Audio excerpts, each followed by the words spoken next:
आयोग की काम है। पश्चिम बंगाल के हर जनता चाहते हैं एक फ्लॉलेस वोटर लिस्ट उसका सामने आए और वो इसी चुनाव में पार्टिसिपेट करे। मृतकों के नाम, घुसपैठियों के नाम, बांग्लादेश का रोहिंग्या का नाम, एक नाम 4 जगह रखकर जो चुनाव हो रहे थे ये बंद होना चाहिए। ये हमारा नेशनल सिक्योरिटी कंप्रोमाइज ना हो, इसके लिए भी जरूरी है।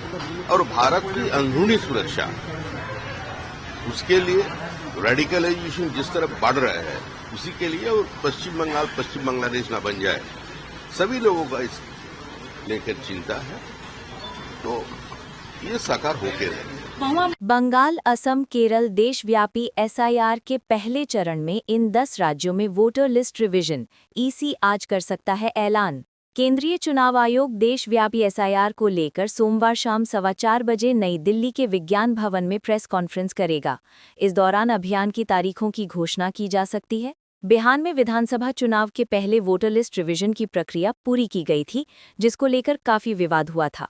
पहले चरण में करीब 10 राज्यों में वोटर लिस्ट रिवीजन होगा, जिनमें अगले साल विधानसभा चुनाव वाले राज्य शामिल हैं। चुनाव आयोग आज प्रेस कॉन्फ्रेंस करेगा, जिसमें एसआईआर के पहले चरण की तारीखों और प्रक्रिया बताई जा सकती है। पूरे देश में वोटर लिस्ट के स्पेशल इंटेंसिव रिवीजन की प्रक्रिया जल्द शुरू होने जा रही है। ये प्रक्रिया चरणों में पूरी की जाएगी। इस सिलसिले में चुनाव आयोग सोमवार 27 अक्टूबर को प्रेस कॉन्फ्रेंस करेगा। सूत्रों के हवाले से मिली जानकारी के मुताबिक पहले चरण में करीब 10 राज्यों में वोटर लिस्ट का रिवीजन होगा।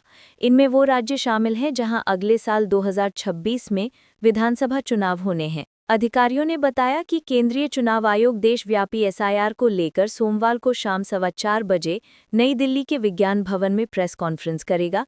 इस दौरान वोटर लिस्ट रिवीजन के महत्वपूर्ण अभियान की तारीखों की घोषणा की जा सकती है। सोमवार को पहले चरण के एसआईआर का आधिकारिक ऐलान हो सकता है। सूत्रों से मिली जानकारी के मुताबिक ऑल इंडिया एसआईआर प्रक्रिया को चरणबद्ध तरीके से शुरू किया जाएगा। इसके पहले चरण में लगभग 10 राज्यों को शामिल किया जाएगा। इन राज्यों में पश्चिम बंगाल, असम, केरल, तमिलनाडु और पुडुचेरी प्रमुख हैं। इनके अलावा कई अन्य राज्यों में भी पहले चरण में मतदाता सूचियों का शुद्धिकरण किया जाएगा।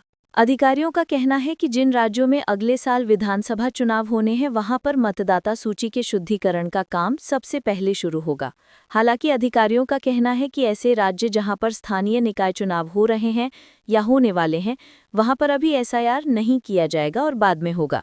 इसकी वजह चुनाव आयोग का चुनावों में व्यस्त होना है। गौरतलब है कि देशव्यापी एसआईआर की प्रक्रिया ऐसे समय शुरू हो रही है जब बिहार विधानसभा चुनाव में महज कुछ ही दिन बचे हैं। बिहार में 2 चरणों में 6 नवंबर और 11 नवंबर को वोटिंग होगी और 14 नवंबर को मतगणना की जाएगी। बिहार में वोटर लिस्ट की गहन रिवीजन का काम पूरा हो चुका है। लगभग 7.42 करोड़ नामों वाली अंतिम सूची 30 सितंबर को प्रकाशित की गई थी। बिहार चुनाव के दौरान एसआईआर का मुद्दा काफी गरमाया हुआ है। विपक्षी दलों के नेता खासकर राहुल गांधी इसे वोट चोरी करार देकर विरोध कर रहे हैं। सुप्रीम कोर्ट भी इस मामले की सुनवाई कर रहा है। ऐसी ही और खबरों के लिए हमारे चैनल को सब्सक्राइब करें।